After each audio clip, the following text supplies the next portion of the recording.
In any other context, right? If somebody who's disabled or otherwise on the margins of the culture says, I'm suicidal, there's a particular kind of way we should respond. But it seems like in these contexts, we don't. Welcome to the EDIFY Podcast, where our guests share practical wisdom on living our faith in public. I'm Mary Fiorito. Thank you for joining us today. Charlie Camosy is a medical professor and ethicist who is sounding the alarm about changes in the medical culture, especially at end-of-life issues. I'm going to jump right in. I'd like you to start by explaining the difference between assisted suicide and euthanasia. Are those interchangeable terms? Because I sometimes see them used interchangeably. Or are they distinct things? Yeah, it's used differently in different contexts. So in bioethics, euthanasia in general, though there are exceptions, thinks of euthanasia as kind of an umbrella term. The term just means kind of good death.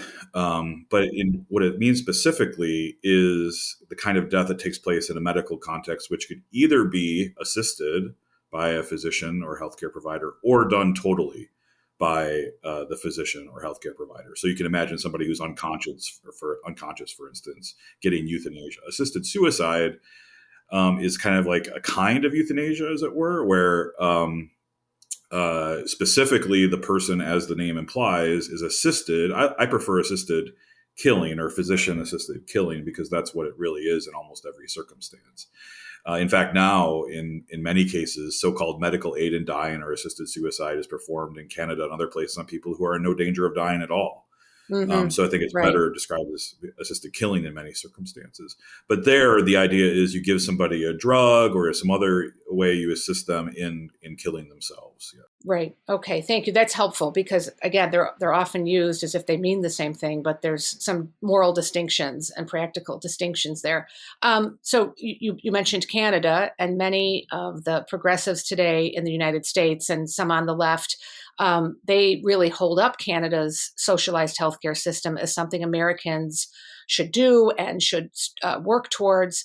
But it seems that Canadian doctors seem to be much more interested in helping patients die and kill themselves rather than treating them. So can you explain what's happening in Canada? It's very frightening. And I mean, how they got to that situation, it seems to be very extreme.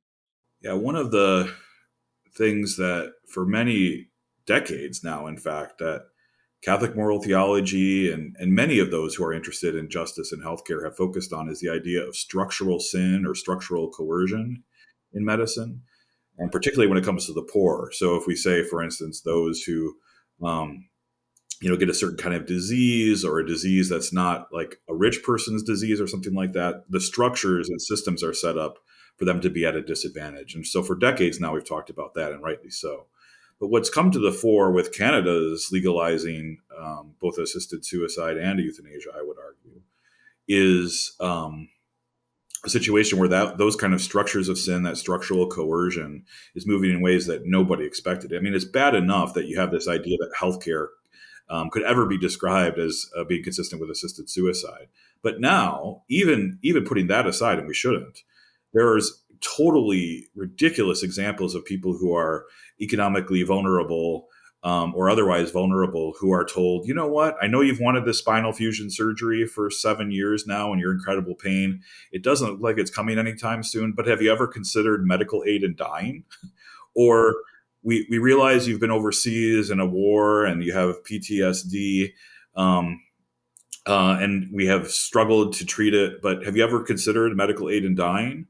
Or, you have early stage dementia and you really would like a wheelchair ramp into your home, but we really can't provide that for you. We can't offer you this really bad institutional living, right? We'll take you to an institution and you don't want that. Well, if you don't want that, have you ever considered medical aid in dying? So you can imagine how this goes on and on and on. And the structural sin, the structural horror show that this has produced in Canada is only now starting to filter through all political spectrums, not just the right, but everyone is now starting to take account of this. Right, and it's very coercive. In addition to being morally wrong, you can see how a vulnerable person would be very susceptible to that kind of suggestion. And, in your excellent EDIFY video, one of the examples you use, and listeners will link to Professor Camosy's EDIFY video in the show notes below, but you talk about a woman who actually just needed housing, and she couldn't find affordable housing, and so she chose to die instead. And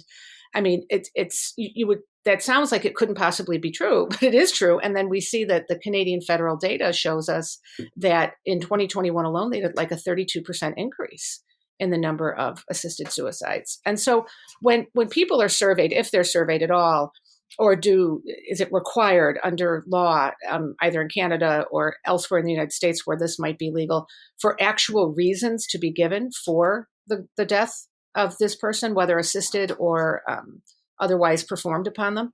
Yes and no. It depends on the state in the United States, and in Canada, it varies widely based on the province. But the situation is almost always malleable to be manipulated by the physician involved or the two physicians. So the language that's used is almost always very vague, and if you could something like unacceptable, like pain or burden on their lives, or stuff like that can mean virtually anything at all, which is why Canada has really had a lot of struggles in recent months to try to figure out, does this apply to people with disabilities who are definitely not dying, but have decided, maybe because they live in an ableist culture that doesn't accommodate their disability, to say, well, my life is kind of unacceptably burdensome now, right? And this was supposed to go into effect just a few weeks ago, actually. And there's been such an outcry, happily, that the Canadian government has put that on hold for another year. It is, if nothing is done, that is going to come into existence in another year, that the Canadian government will make it legal to just kill disabled people, even if they're not dying. Now, that may well change the next year, but it may not, because that's what the law currently says needs to happen. Right. But that's the kind of thing that so many people, and this is a well-known thing in those of us who do bioethics. If you just have autonomy, personal autonomy as your primary value in bioethics, then any limitation, like any attempt to say, well, you could do it for this reason or not that reason, is an infringement on that patient's autonomy, right? To say like, hey, give us a good reason why you should kill yourself. That doesn't sound like respecting patient autonomy, does it? And so we're seeing in Canada, as we've seen in both the Netherlands and Belgium and a few other places, this kind of slippery slope where you say, well, we originally going to have it at this place. Well, now there's an uproar. I think we need to have it at this place. Well, now there's another uproar. We're going to have it at this place. And pretty soon you're just going to get to the point where you say, hey, it's their decision. It's their choice. It's their body. It's their life. It's their death. And it's very subjective, isn't it? I mean, there don't seem to be any sort of objective guardrails around a lot of these decisions at all. And it's striking to me that it seems to be far less regulated than hospice care would be. As you know, as an ethicist, you have to be at least 6 months, away from death before you'll be accepted into a hospice program. And then there's other regulations about the types of medications that can be used and, to make sure that you're comfortable during that time. And then there's also pastoral care that's part of a hospice journey, which is why so many families value it, because it really does treat the whole person. And with this assisted suicide and euthanasia, there's nothing, it seems to me, that comes even close to what is offered in, for example, a hospice program. That's certainly true in Canada. In the United States, there's at least the pretext or pretense of trying to keep it at 6 months, say. But let me just give you an example of shows what's actually going on there. So Compassion and Choices, which is kind of like the pro-assisted suicide, pro-euthanasia group, they used to be charmingly named the Hemlock Society. In fact, back when I was a pro-life activist in Wisconsin, right out of my master's degree, I was asked to go to a Hemlock Society conference, kind of like to figure out what's going on with that group. And I don't know if I want to say to their credit, but they have been very smart about how they go about this. Obviously, switching to Compassion and Choices was a good move from the Hemlock Society.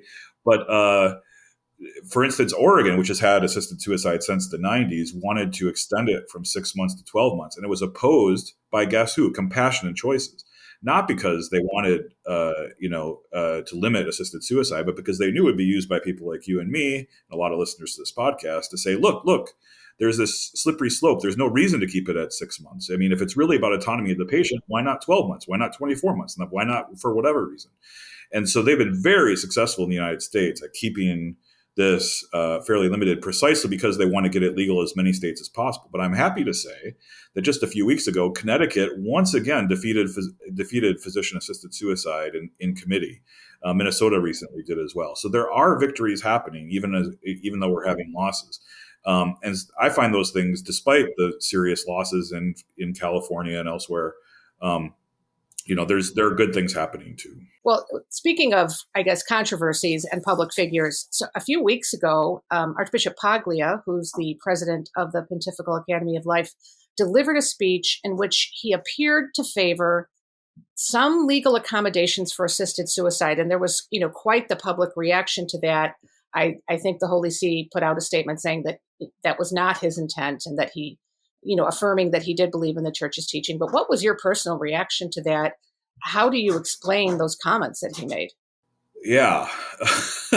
My first reaction was disbelief. I couldn't believe that this was happening and that he was saying the things he was saying. Apparently, I got a Google Translate English translation of his words and saw what other people were saying online, what some outlets were reporting, and I just couldn't believe it.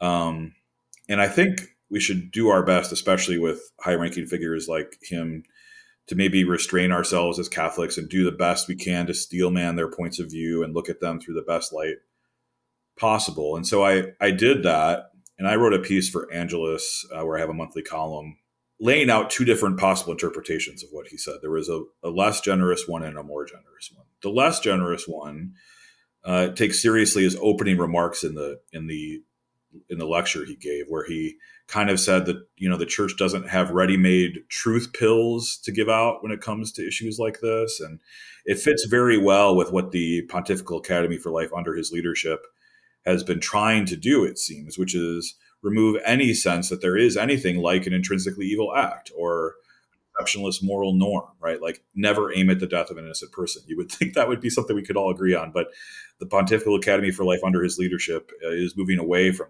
that, and it's deeply disturbing. And so, seen in that light, if that's what he's going for, if he's saying, listen, the church is teaching that it's always wrong to aim at the death of an innocent person, this needs to be reflected in law, is problematic. And we need to listen to others who think differently and maybe change our own point of view on this as a church, right? Mm-hmm. In light of the lived experience of others. That's the less generous interpretation. It could be true.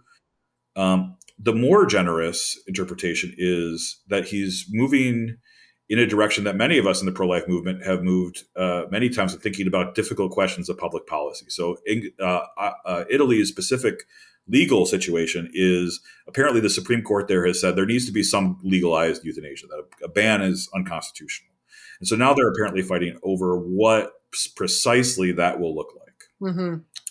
And if he's saying that, guess what? There's going to be some kind of legal euthanasia. We should pick a policy that's that's more restrictive than less restrictive. And so we should allow for some. That's what the pro-life movement has been doing for decades with abortion, right? Like, Mm-hmm. if you might not agree with a rape exception in principle, but you might accept it as a method of getting a pro-life law passed or something. Right. And if he supports Pope Francis, I'll finish with this, which he claims to do. Pope Francis has been very explicitly against the legalization of assisted suicide in Europe, and has said, Mm-hmm. listen, it's what's at stake here is not only the dignity of human life and the dignity of the human person, but the very notion of healthcare itself. Right. And so if he supports Pope Francis, that also puts him more in the second interpretation.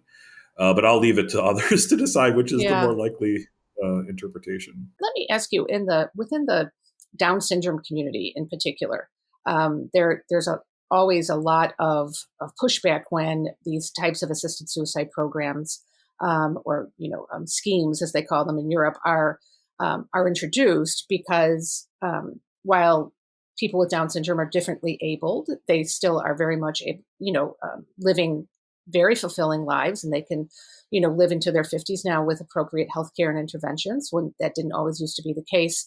And it's frightening that the talk sometimes moves from, children who actually really do have life-limiting conditions, for which like a perinatal hospice program might be the most appropriate thing, to people with Down syndrome, who, have a genetic, issue that can very easily be treated and then lived with. Have you had any connections with people specifically in the Down syndrome community and their advocates to talk about these issues? Do they bring it to you as a concern? Yeah, I've had many informal conversations with people who are in the disability rights space and who are of Down syndrome themselves. In fact, one of the most moving moments of my life was I was on a panel in Connecticut, I believe it was, after the 2016 election. I was explaining how one of the reasons I couldn't vote for either candidate is because of my views on prenatal justice, and especially for disabled children, and particularly those that have Down syndrome at the rate at which they're killed. And after the talk, I had this older gentleman with a son in his 30s come up to me. His son clearly had Down syndrome, and he just explained to me, "Hey, thank you for your words. I really don't hear them very often. And this is my only son. We lost his mother a few years ago, and I don't know what we do without him." And as this guy is talking, his son, again, who has Down syndrome, just grabs me and bear hugs me as strong as I've ever been bear hugged before. Wow. And you could kind of feel in his hug a kind of like sense of his own, being in a culture that thinks of his life as being disposable, and like, here is somebody that's standing up for me, right, and willing to speak up for me. I'm by no means the only one who has done this, not even close. But I think that story encapsulates what's going on here in many cases. It's not just assisted suicide where disability rights folks are against assisted suicide. Disability rights people are against assisted suicide more than any other group. In fact, they're leading the charge in places that I mentioned before, like Connecticut and Minnesota. It's a whole culture. It's a culture of death, but it's also a throwaway culture that Pope Francis uses. This idea that there are certain lives that are disposable, that don't meet the consumerist demand, the consumerist ideal, who are net burdens on society, right? Those lives can be thrown away. And we see this with assisted suicide, and we also see it with abortion. And we see it more broadly in the culture, and it's all of a piece. Right. Well, I don't know if you saw that. It went viral on Twitter for a while, but there was an exchange between Brendan O'Connor, who is an Irish radio show host, and he had Richard Dawkins on, and Dawkins was saying something to the effect that it was immoral, actually, to bring a Down syndrome child into the world because of the pain and suffering, not only that they may experience, but that they might cause to others. And Brendan O'Connor, who I despite his name, is not a religious person, from what I understand, he just so succinctly puts Dawkins in his place and said, it seems to me that it is, he said, I have a son with Down syndrome, so I understand the challenges, but it seems to me that perfectly healthy people are the ones who have caused the most suffering in the world, and not people with Down syndrome. I thought, wow. And he, and Dawkins, to his credit, I guess I would have to say, did sort of apologize. But I thought, wow, that really, because it was not a religious argument. It was simply, sometimes it's the smart people like you who are the ones who are actually causing other people suffering. And, Ireland now is, I think the Down syndrome abortion rate in Ireland is now like 90% or something, where preborn children there were always protected and very much, incorporated into society. So I just thought it was that the height of irony at the Oscars when James Martin, who's a Irish actor with Down syndrome, who was part of the cast that won an Oscar for the short film, and it was his birthday, so that everyone on the stage ceded their time, their thank you time, to the audience to sing happy birthday to him. It was one of the most beautiful, emotional moments I've ever seen at the Oscars. But the irony of it is most of these people in the audience are people who support the culture of death. The problem here, of course, is precisely that discontinuity in one's views. Like I've always told my students in bioethics that having a principle is like getting on a bus. It's not like getting into a taxi. You have to follow your principle wherever it goes. Otherwise, you don't really actually hold the principle. And you can see, right, people there of the culture of death, having some discontinuity in their principle, standing up for this particular point of view. But it comes from the other side too. But there's a conservative YouTuber who I'm blanking on his name, who was who's pro-life in many other contexts, who went viral within the pro-life community, rightly so, but in a negative way, because he was making fun of the Barbie that had come out, which had Down syndrome. Yeah. I don't know if you saw. I did see one. it. Yes. Yeah, and he rightly got castigated for that. And so one of the things I think is just so frustrating about all of this, and you and I have been on the front lines trying to get people to have a consistent ethic of life, all these things, is to take a consistent position, right? To say, no, this ableism, this lack of respect for human life, regardless of its circumstances, just simply because that life is made in God's image.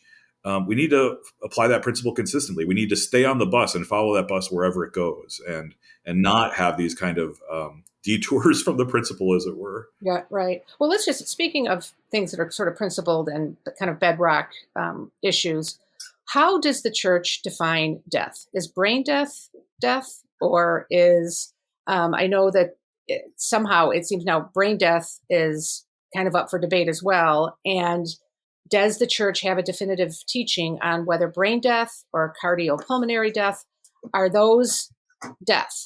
It seems like a strange conversation to have, but you'll hear about people who are brain dead, but their bodies are still being kept alive through mechanical means. Yeah, no, this is a really important question.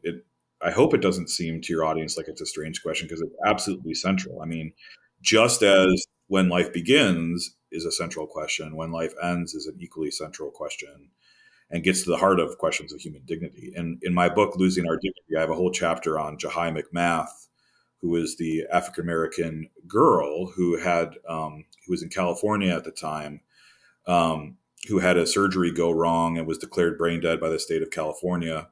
And then just a few weeks later got her first period. Oh, boy. And achieved adolescence while she was supposedly dead. She had a death certificate from the state of California.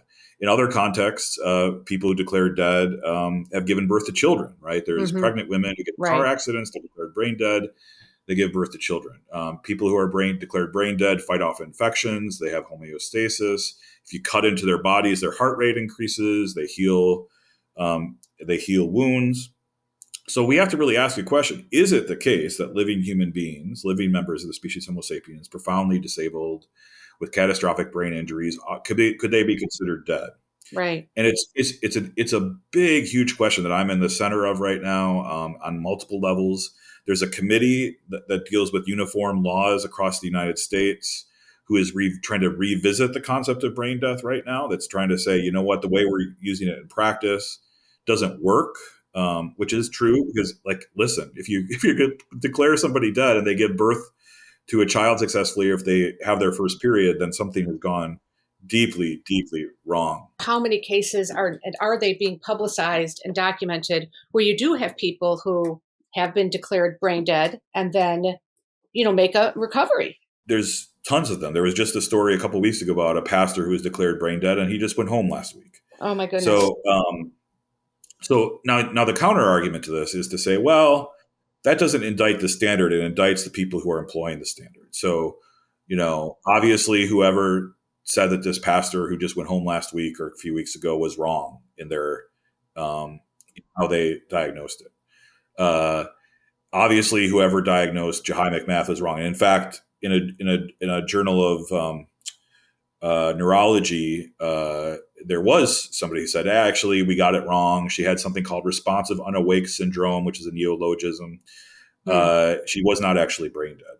But what's happening with this UDDA committee that's going to try to redefine death is to say, let's go with the standard people are using, who are currently saying somebody like Jahai McMath is brain dead, who is currently saying that somebody like this person who is a pastor is brain dead. And there's another side of this, good, faithful Catholics who say, let's keep the standard, but let's really test to make sure everything is dead in the brain, including the hypothalamus, which kind of deals with the kinds of parts of the body that would help a young girl achieve her first period, or who would help gestate a child. But the problem with that is that can be really expensive. It can be really intrusive. The tests for that are not always readily available. And so often what happens is medical teams just kind of shorthand it and try to, say, well, let's, we got this. I mean, just to give you an example, what's going on with Jahai McMath's case. Her family resisted this. Right. African-American family, by the way, which is not, I think, unimportant, and said to her white leadership team of the medical team there, we don't think she's dead. She's not dead. And according to their lawyer and according to their family, this guy pounded his fist on the table. She's dead, dead, dead. What is it you don't understand? And then she had her first period. Like, she was moved to New Jersey and taken care of for 5 years, where here we have at least a religious exemption carved out actually by Orthodox Jews to say you can take care of people who are brain dead here if you have a religious objection. So this is in flux right now. This is a really big question that's in flux right now. That's where I would. Okay, yeah, and you can see how so many people are questioning it now, because you do hear cases like this, and then you'll have doctors who insist that they're right, and that leaves families in very difficult positions. And I just can't imagine the number of families who heard the story that you're just sharing with our listeners, who may have been involved in an end-of-life decision for a loved one that they were told was brain dead, and removed, the respiratory machines or what have you. That's got to be agonizing for families. I would encourage all of your listeners to really give themselves clear instructions for their living wills and for advance directives, to say, if I'm going to be declared brain dead, I want to have testing done that shows that the whole brain has died, including the hypothalamus. If that's what they believe, and I think they should, right. Then we should just be 100% clear about that. I'm not against donating organs. I'm an organ donor myself. I think it's a beautiful thing to do. I know it's a beautiful thing to do. People are alive today, obviously, but we should not change the definition of death merely to get more organs. That's a horrific thing. Yes. Yeah. And I know there are some people who will not sign up, when they go to the DMV to get their licenses renewed, for organ donation programs, because they're afraid of that very thing that you mentioned, that they're, even though they may be dying, their death may be hastened in order that their organs don't deteriorate. And it's just, the brave new world that we're living in has provided all sorts of different complications. But, Canada is, in addition to some of the other things we've discussed, is now considering allowing assisted suicide for children, and frighteningly without parental consent. So I think that this has got to be one of the greatest violations of the care and the duties that you write about so beautifully that parents owe their children. And so I know that minors in the child welfare system, children with disabilities, and Indigenous minors are going to be particularly targeted for these new assisted suicides, kind of like abortion without parental consent. And, looking at the most vulnerable populations, has that, in terms of your work and your public speaking, has that made people who might not otherwise be concerned and think, assisted suicide is someone else's problem, or, has that raised public awareness in a way that you have, parents pushing back? In a certain way, yes. I mean, the kind of reaction I've seen to the Canadian situation across the board, but especially in the cases you just mentioned, has gotten people who don't normally pay attention to these things, or might even be considered supporters of, in general, of kind of physician-assisted suicide, or at least of kind of like let people make their own choices or something, kind of say, whoa, I don't really support anything like that. Is that really real? Could that possibly be true? Yeah. And then when you show them that it is, and you show them not only is it true, but those vulnerable populations who most object to this are getting special attention from the government to kind of, I don't know, is it fair to call it a kind of re-education program of some kind, right? To say, well, you Indigenous people who are against this, because you know firsthand how the government kind of has treated you in a healthcare context, and it's not been good, and so you're inherently skeptical. This something similar is true, by the way, of African Americans in the United States, who are also. We saw that during the pandemic, right, with the vaccines. That's right.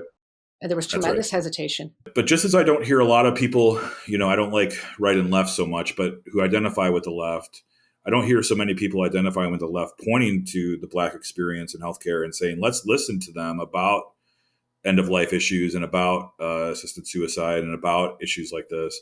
I don't hear a lot of people on the left, though they maybe more than usual. I don't hear an outcry saying, how can this government re-education program be instituted in these vulnerable communities in Canada to try to get them on board with what the powerful people have to say about all of this, right? Shouldn't it be the other way around? Shouldn't it be a kind of listening, especially if you're on the left, a kind of listening, a kind of humility, a kind of sense of what do these vulnerable populations have to say to us? Right. And to be fair, there are more people than have been in the past who are concerned about this, but not enough to really change the discourse, it seems. Okay. I just want to mention this to our listeners. If you are enjoying this episode, if you feel edified by our conversations, then please share it directly with a friend. If you're talking with someone after Mass or you're at a coffee shop and this particular topic comes up, please tell them about this podcast and help build them up too. Let's move back over the border into the United States. Can you explain to the listeners where assisted suicide is now legal outside of Oregon? Because I know you mentioned Oregon already. And then is euthanasia legal in any state in this country? I don't have the full list ready to hand, but here's a list. So Oregon has had it since the 90s. Not long after that, Washington state legalized it. Not long after that, a court in Montana semi-legalized it, kind of took away the penalties for it. Okay. Then there was kind of a pause. It was interesting that it was the Northwest coast or Northwest area of the United States that kind of was a beachhead for this in the United States. And a very secular, very white communities who kind of went for this. But again, we don't really hear that kind of analysis from those who identify with the left. Mm-hmm. California, as we've already talked about, legalized it. My home state of New Jersey recently legalized it. But here's a bunch of states that have not legalized it, right? Connecticut has not legalized it. New York State has not legalized it. Massachusetts has not legalized it. In fact, in 2012, they had it on the ballot there. You may remember this. It was trending up like 30, 40 points to be legalized on the ballot. And then guess what? These disability rights communities kicked into gear and it failed by less than 1%. So, Mm-hmm. and has not been reestablished there. Pennsylvania, another state that has not legalized it. So there's actually quite a lot of hope, as I mentioned earlier, that even in these deep blue states, right, there's a resistance to this. So maybe as with abortion, there's major losses, but there's also major places where you can kind of hang our hat and say there's good here. With regard to your other question about euthanasia or kind of like direct killing without consent or so-called consent in many cases, no, it's not legal, but it still happens. So, Right.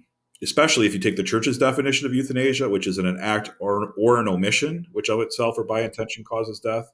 This happens all the time. Like if we say at the beginning of life, say if there's there's just been this beautiful video of an anencephalic child going around the internet, which you might I have saw seen that. Yeah. recently, smiling, in reaction. Unfortunately, the what often happens, almost always happens at the birth, if the child is not killed via abortion first, is a kind of aiming at death by omission for these children, right?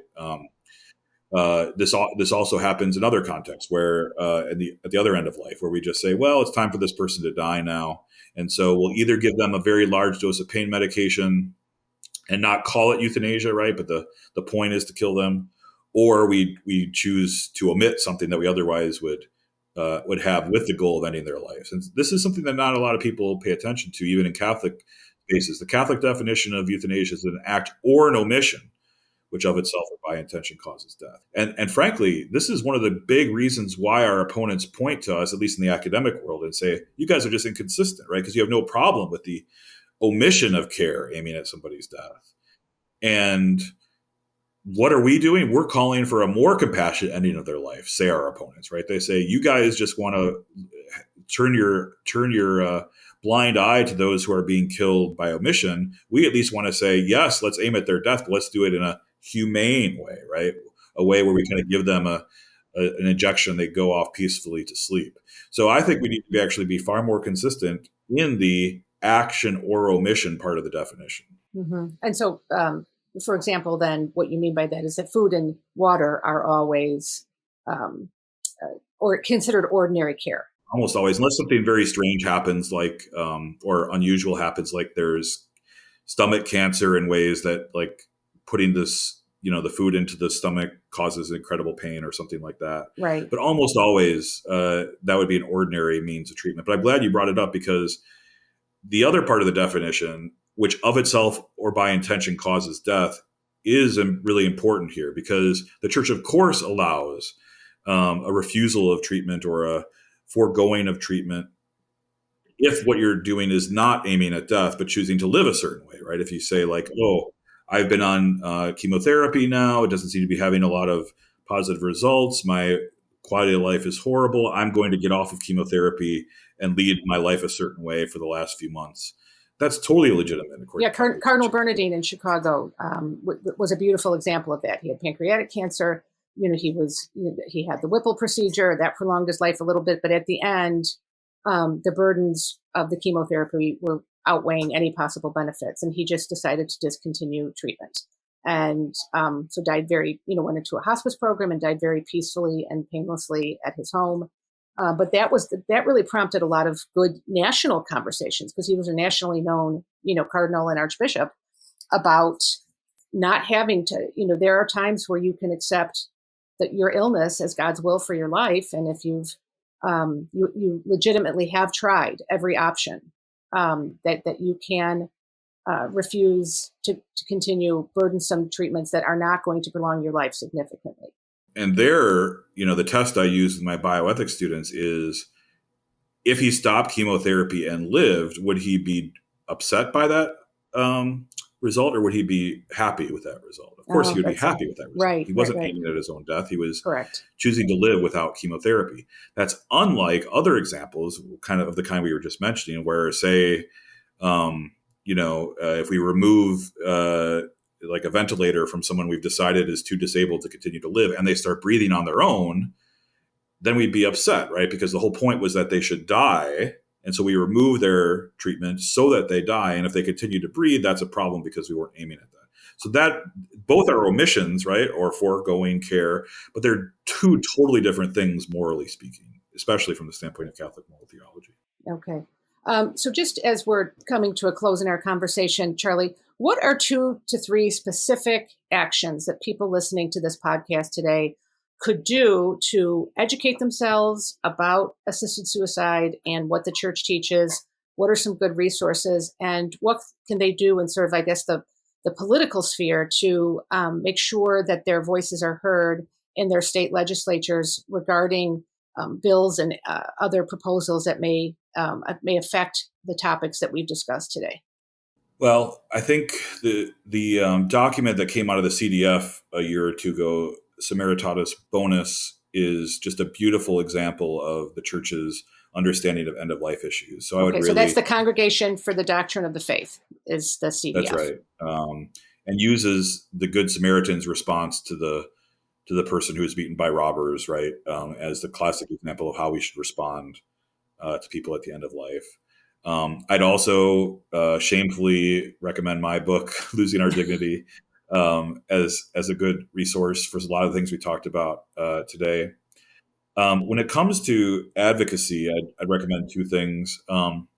One is, see how you can support your local disability rights organizations. Okay. Because they are our primary foot soldiers in all of these things that we're talking about. And again, not just using them somehow to win the debate over assisted suicide, but across the board, right? Like from the beginning to the end and in the middle of life, being full advocates of the disabled, full stop, seems to be ridiculously important. And then finally, I'll say, to the extent that they can support the ongoing court cases, which I just saw was raised in California now, it looks like we're a really interesting group of people who are mostly on the left are going to sue in federal court. They're hoping, I think, to get it to the Supreme Court, saying that assisted suicide laws violate the rights of the disabled. So, right. And it's more complicated than that. But I'm so glad to see us finally going on offense, as opposed to kind of like playing all these defense games at all these states. Can we go after this and say what really is going on here, which is saying, in any other context, right? If somebody who's disabled or otherwise on the margins of the culture says, I'm suicidal, there's a particular kind of way we should respond. Right. But it seems like in these contexts, we don't. And I'm just really hopeful about this particular legal challenge. Yeah. And, there's that old saying that politics makes strange bedfellows. And I think we're seeing some of that in California with those lawsuits because, and I just love that it's disabled people speaking for themselves. And then again, to go back to the Down syndrome example, the Down syndrome community, along with their families, saying, no, these are valuable people. And they don't have bad lives. And, we should know because they're members of our family. And so, and even with all of the kind of craziness going on in society, that's as we saw at the Oscars, that's a very strong argument in favor of life. Well, thank you again. It's such a pleasure to be with you, Professor Camosy. Your wonderful book, Losing Our Dignity. We'll have a link to that, listeners, in the show notes below. And I would highly recommend all of you, if you have concerns for a loved one, or you just want to learn more about the issue, Professor Camosy's book is really the place to start. So, Professor Camosy, thank you for being with us today. It was a pleasure to be speaking with you. Pleasure's mine. Thank you. Thank you for listening. To make it easier for you to listen to future EDIFY Podcast episodes, please make sure you subscribe over at Apple Podcasts, Spotify, or wherever you listen to your favorite podcasts. Thank you.